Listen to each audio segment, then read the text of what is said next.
El invierno trajo consigo el fin de Juego de Tronos, y con ello una avalancha de cenizas. Al mismo tiempo que sobre los tejados y calles empedradas de Desembarco del Rey se proyectaba la sombra de un dragón, de gules sobre campo de sable, su jinete se presentaba en sociedad, fuego y sangre, su lema familiar. No vaya a ser que en la capital les dé por pensar que sus gobernantes han perdido la buena educación. El protocolo quizá fue demasiado literal. Tras 8 temporadas y una década de espera, el espectáculo televisivo más ambicioso de todos los tiempos, que adapta la serie de novelas Río de George R.R. Martin, Canción de Hielo y Fuego, tocó a su fin con cierta amargura y controversia, como no podía ser de otra manera en una obra de tal magnitud, convertida en fenómeno de masas e incrustada en la cultura pop a nivel global. Con varios hitos históricos alcanzados y acreedora de innumerables premios y alabanzas, Juego de Tronos, ya desde su concepción, nunca fue un proyecto televisivo convencional. Las complejidades técnicas y artísticas que la obra de Martin requería superar se solventaron con holgura, manteniendo un nivel eminentemente lúcido de calidad y espectacularidad constante. Sin embargo, en sus últimas temporadas, el espectáculo comenzó a percibirse de manera diferente, a perder su identidad, únicamente disimulado por aciertos puntuales. Pero, ¿por qué? No aspiro a analizar de manera pormenorizada los errores cometidos. Me alejaré mucho más. Este análisis tiene como fin poner de manifiesto las dificultades narrativas a las que se enfrentaron los creadores de la serie y su manera de superarlas, en ocasiones con brillantez y en su mayoría en el tramo final con cierta torpeza. Veremos procesos de escritura, la distinción de estilos narrativos, la influencia de los estándares de medida de popularidad, los arcos de personajes o la importancia del clímax.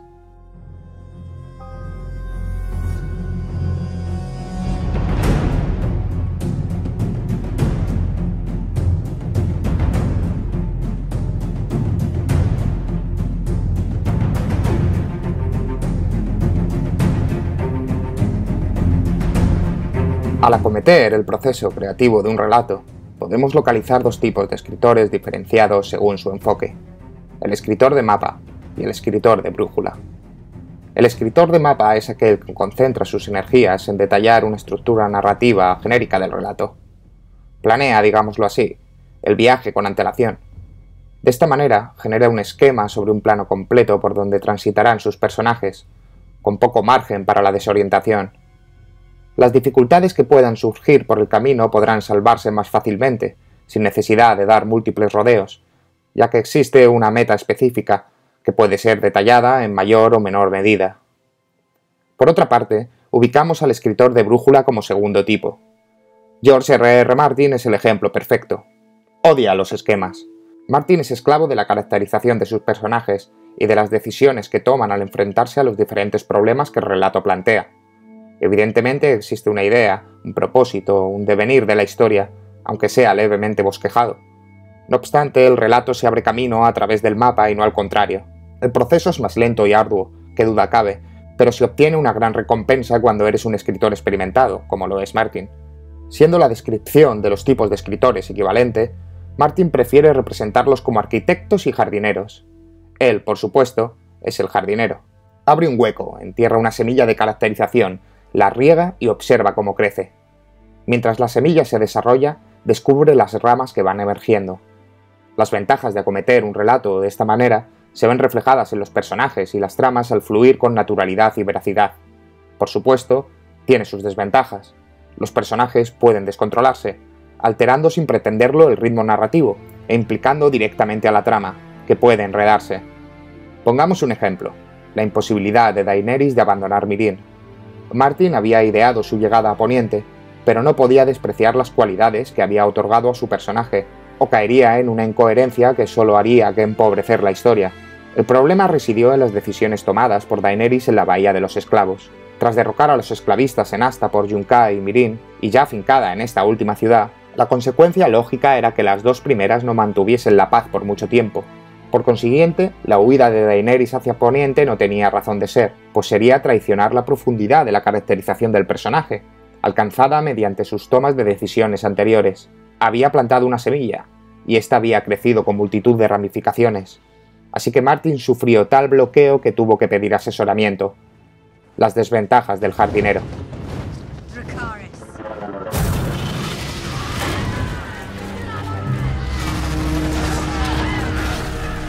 Tanto los creadores de la serie, Daniel Weiss y David Benioff, como la HBO, única cadena que podía llevar a cabo esta adaptación por el prestigio y tono de sus anteriores producciones, aceptaron el reto a sabiendas del riesgo que suponía enfrentarse a un problema sin precedentes hasta entonces: adaptar una obra inacabada. Conscientes de que podría llegar el momento de superar el material original, ese momento inevitablemente llegó, y el espectáculo en su tramo final se vio resentido. Encuentro sumamente fácil y cómodo apuntar con el dedo en contra de los creadores o la cadena por su falta de oficio. No es conveniente ni justo, por muchos desaciertos que hayan cometido, así que no cargaré las tintas. En realidad, si por algo ha sufrido Juego de Tronos un cambio tan drástico, ha sido por alterar su método de trabajo en varias ocasiones en materia de escritura a lo largo del proyecto.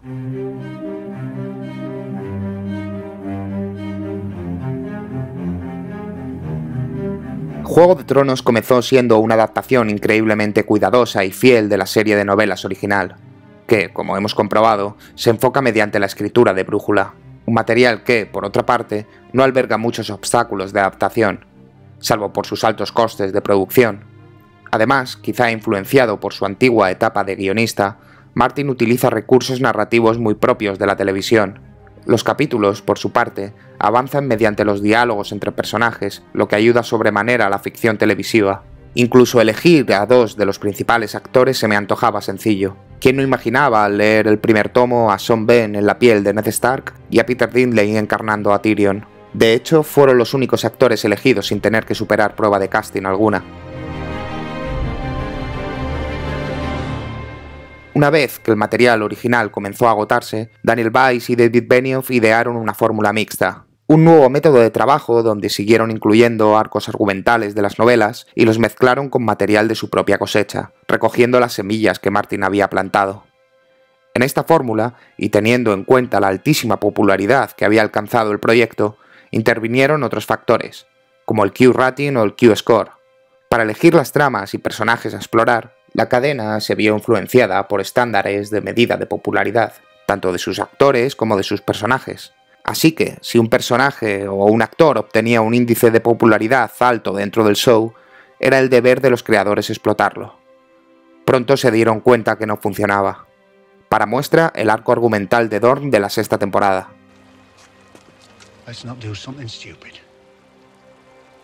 Llegados a este punto, una vez terminado el material a adaptar y fracasada la técnica mixta, no quedó otra salida que preparar el final. A partir de aquí, Daniel Weiss y David Benioff lo fiaron todo a la escritura de mapa.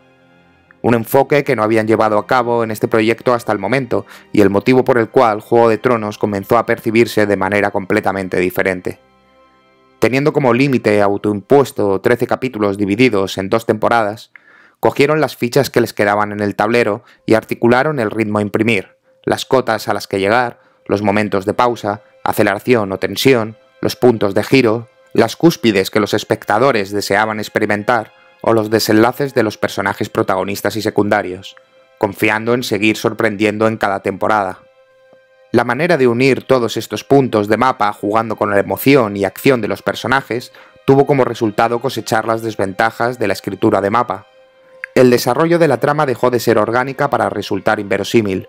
La profundidad de los personajes dio paso a una errática precipitación de decisiones en pos de avanzar. Las acciones dejaron de ser representativas, sin que imperasen las consecuencias lógicas que la serie había presentado con anterioridad. El tiempo y la distancia se desvirtuaron. Los arcos de los personajes dejaron de ser naturales para desligarse de lo construido o directamente quebrarse. En el caso más famoso, el de Daenerys, no solo no dio tiempo a ahondar en el verdadero carácter oculto desvelado finalmente, sino que se me antoja que no hubo tiempo ni para ponerla bajo una presión mayor. En definitiva, obligados a preparar el clímax en un tiempo acordado, podaron cada rama abruptamente, olvidándose de seguir observando el crecimiento de lo plantado.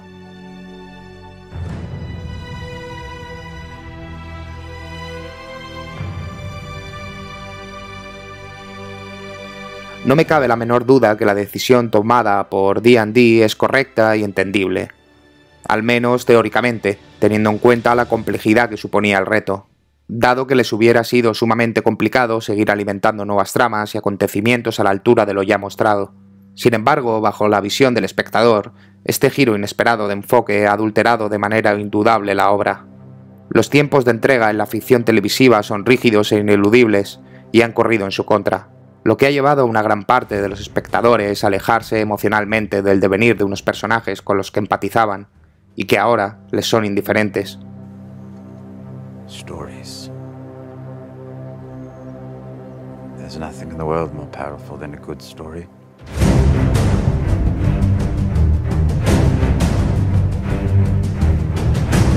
¿Encontraremos diferencias en los 2 volúmenes restantes de Canción de Hielo y Fuego? Que nadie se lleve a engaño. El final de sus personajes principales, así como del relato, no distará mucho del visto en pantalla, pero el viaje hasta alcanzar el desenlace será completamente distinto, además del devenir de los personajes secundarios y los no mostrados en la serie. En la obra de Martin, tan importante es el enfoque de Brújula como el tipo de narrador empleado, que utiliza la tercera persona con punto de vista limitado. Esto implica que sepamos exactamente qué piensa un personaje ante cada situación, facilitando que sus acciones y decisiones nos resulten naturales y coherentes. Las diferentes tramas ideadas por Martin seguirán su transcurso en las novelas restantes de manera orgánica, tal y como ha ocurrido hasta ahora. Este proceso conlleva años de trabajo, algo de lo que han adolecido los creadores de la serie, y una pulcra revisión de las decisiones tomadas, que traerán consigo diversas consecuencias acordes a lo narrado. No olvidemos, por supuesto, que los medios son distintos y que se esperan más de 3000 páginas en los nuevos tomos que están por llegar, Vientos de invierno y Sueño de primavera. Ignoramos si el final de la serie infundirá en Martin una presión añadida, aunque escuchándole, esto no le influirá de ninguna de las maneras. Por mi parte, que se tome todo el tiempo del mundo para ofrecer la mejor de las experiencias posibles, que deje crecer las semillas.